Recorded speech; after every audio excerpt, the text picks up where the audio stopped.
Lagi ya. Assalamualaikum warahmatullahi wabarakatuh. Jadi pada hari ini saya dan rekan saya akan mempresentasikan mengenai hasil progres kami, kelompok kami pada saat ini. Nah, kami itu membuat website panti asuhan. Nah, apa itu?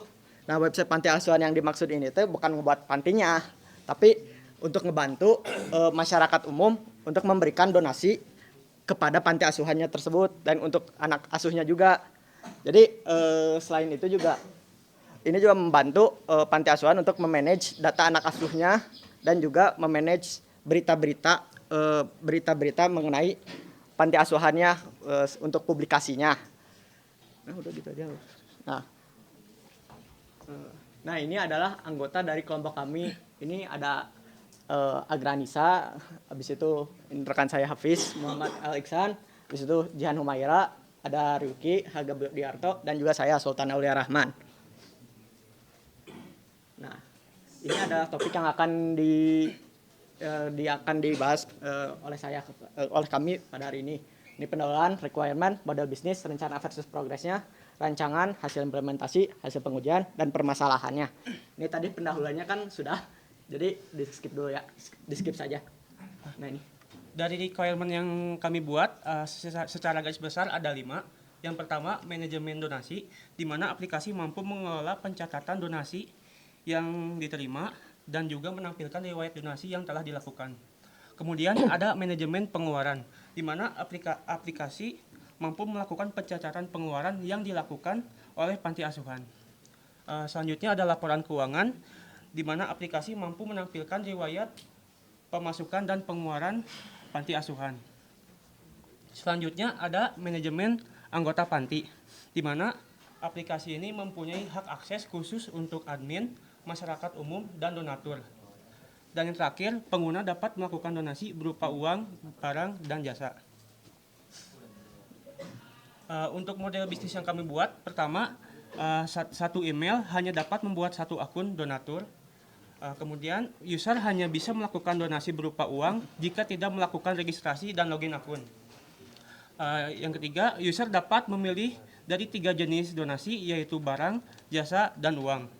Yang keempat, donasi berupa barang harus diverifikasi terlebih dahulu oleh admin dari panti asuhannya. Yang kelima, donasi barang akan menjadi tanggung jawab admin yang memverifikasinya. Yang keenam, donasi barang berupa jasa harus dikoordinasikan dengan pihak panti asuhan melalui WhatsApp. Dan yang ketujuh, donasi jasa akan diinputkan oleh admin ketika koordinasi telah selesai. Yang kedelapan, donasi jasa akan menjadi tanggung jawab oleh admin yang menginputkannya. Dan yang terakhir, akun admin panti asuhan hanya bisa dibuat secara manual. Jadi maksudnya secara manual tuh dibuatnya tuh langsung dari database-nya. Di-insert langsung maksudnya. Nah, ini rencana versus progresnya. Yang di sebelah kanan itu rencana awalnya. Jadi waktu rencana awalnya itu seperti ini. Nah, habis ini progres perkembangannya. Ini ada warnanya itu hijau itu yang sesuai dengan rencana. Kalau kuning itu direncanakan akan tetapi terjadi delay dengan berbagai alasan. Ada yang sakit, ada yang kenapa. Habis itu kalau merah ini kurang direncanakan. Ini yang tidak direncanakan itu delivery satu fitur itu. Sama pembuatan laporannya itu ternyata bukan di sini saya salah waktu perencanaannya. Ya, itu. Ini ada rancangan untuk teknologi website yang dibuatnya. Nah, ini teknologi yang akan digunakannya itu adalah dengan framework PHP Laravel. Habis itu menggunakan Bootstrap untuk CSS-nya. Habis itu untuk database-nya PostgreSQL. Nah ini saya akan membahas use case diagramnya. Jadi ada 3 aktor utama untuk yang akan menggunakan aplikasi ini, yaitu pihak admin, yaitu pihak panti asuhannya itu sendiri, habis itu masyarakat umumnya dan juga donaturnya. Nah, masyarakat umum yang maksud ini adalah user GUES. Jadi yang tidak registrasi tapi tidak registrasi. Jadi tapi hanya bisa melakukan donasi uang saja. Nah, kalau yang sudah registrasi dan memiliki akunnya sendiri menjadi donatur. yang donatur itu akan dibuat usernya sendiri. Jadi mereka dapat mengakses fitur untuk ngedonasikan barang, fitur mendonasikan jasa, dan juga fitur mendonasikan uangnya. Nah, dan ini admin ini yang akan mengurus dan memverifikasi donasi-donasi tersebut. Nah, ini use case diagramnya. Nah, jadi bisa dilihat ini teh dibagi jadi 3 juga ini untuk kegunaannya. Jadi kalau donatur memiliki berandanya sendiri, kalau yang masyarakat umum juga memiliki berandanya sendiri, soalnya akan berbeda untuk hak aksesnya juga. Ini untuk admin juga memiliki beranda adminnya sendiri, akan berbeda dengan fitur yang ada di donatur dan juga fitur yang akan ada di masyarakat umum. Nah, ini IRD-nya. IRD-nya ini dibuat dengan diagram chain. Nah, yang paling penting di sini itu ada 5 yang selain dari tabel users dan juga tabel adminnya. Ini adalah tabel entity donasi jasa dan entity donasi barang, entity donasi jasa, barang dan uang. Nah, habis itu ada juga entity berita, habis itu dan anak kasusnya. Nah, ini sesuai tadi proses business rule yang tadi, kalau misalnya admin itu yang menginputkan akan menjadi menjadi tanggung jawabnya. Nah, ini bakal direpresentasikan di sini.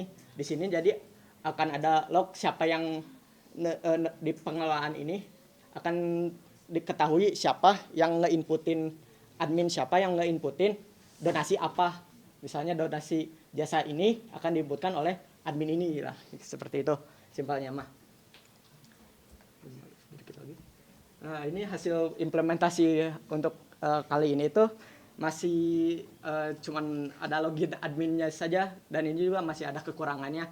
Kekurangannya itu di adminnya itu sudah terverifikasi, hanya saja masih belum ada pop up kalau misalnya loginnya itu gagalnya itu kenapa? Kan gagalnya itu bisa aja karena salah email atau passwordnya salah. Ini masih belum ditunjukkan di sininya. Ini nah, jadi tapi sudah bisa diverifikasi masuk dan sudah diautentikasikan masuk ke loginnya. Ini direpresentasikannya di login adminnya. Nah, ini habis itu permasalahan yang ini tuh yang masih belum diselesaikan nih. Yang pertama itu bagaimana teknis pengiriman yang dilakukan oleh donatur ke panti asuhan. Ini teknis yang pengirimannya itu maksudnya pengiriman data barang. Itu pengirimannya kan harus awalnya mas sekarang tuh harus diverifikasi, tapi diverifikasinya juga kapan si donaturnya itu bakal mengetahui kalau si barang itu dikirim sekarangnya. Jadi kapan dikirim oleh si donaturnya sendiri.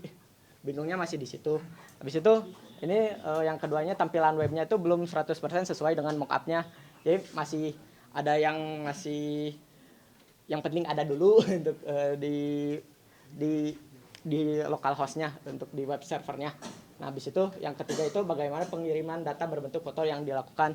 Ini untuk kepentingan verifikasi. Di yang saya ketahui mah kalau SQL itu tidak bisa untuk fotonya, jadi saya masih kurang tahu ini permasalahannya.